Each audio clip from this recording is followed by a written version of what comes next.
Félicitations. Oh my God! Félix Antoine Tshisekedi, un communicateur qui excelle dans ses fonctions. Ses preuves sont connues en RDC, dont le parlementaire debout, Delphin Katende Toumba, figure parmi les fidèles qui, dans l'exercice de leur travail, font preuve d'informer la vision de Félix Antoine Tshisekedi au Congo comme dans le monde. Pour preuve, hormis ses multiples voyages à travers la RDC dans le monde, Delphin Katende Toumba a dit Yokasson est à la conquête du monde, disons la diaspora de l'UDPS. Après la Grande-Bretagne, le voici au Canada, à Montréal, Toronto, ainsi parcouru la ville de Ontario, tout près de l'Amérique du Nord, ainsi passé par le Ottawa et le Sherbrooke. Premièrement, je vais vous répondre, puisque dans notre pays, à l'époque, le président a facilité beaucoup de choses pour l'instant, puisque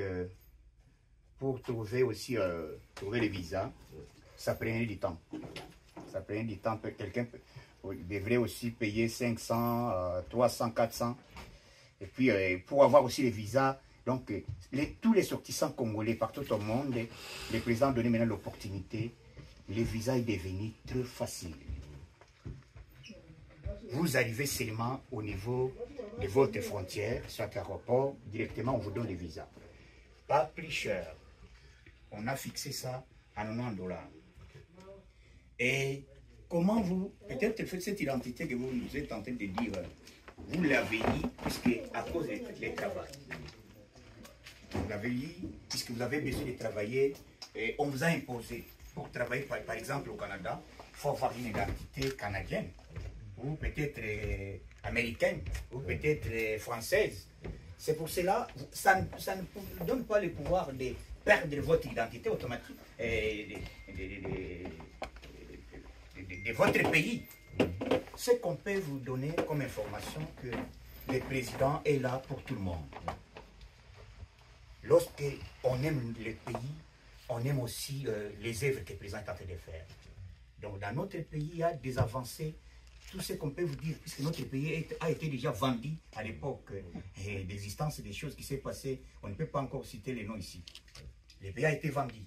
Mais aujourd'hui, vu ce qui se passe dans notre pays, les problèmes d'électricité, les problèmes de l'eau, ça commence déjà à être résolu. Donc, il y a ce qui manquait dans notre pays, c'était la volonté politique. Donc, au moment où on vous parle, le président aime son pays. Et ce qui est un peu plus grave, c'est qu'on nous a imposé cette histoire de la communauté internationale. Il voulait nous donner, dialoguer, négocier, ceci, cela. On va dialoguer avec qui? Et les Américains disent au président d'éliminer les Ouazalènes. Le président leur dit que les Ouazalènes, ce sont des compatriotes. Ils défendent leur pays. Pour en fin de compte, rencontrer l'ambassadeur de la RDC au Canada, M. Giscard Kabongo Ngoy. À tout prendre, sans pour autant faire les éloges pour le communicateur de Félix Antoine Tshisekedi, Delphin Katende Toumba figure parmi le premier et le meilleur dans l'exercice de son travail.